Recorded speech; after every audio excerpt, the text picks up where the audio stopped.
Ini calon pemimpin masa depan, amin. Insyaallah jadi wong sukses galo, amin. Insyaallah jadi yang wong membawa manfaat bagi masyarakat luas, amin.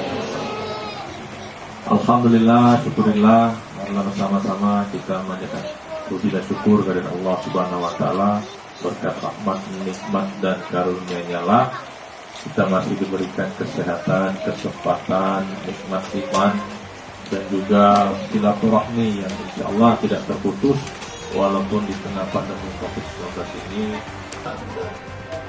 Allah, ada lebih lagi.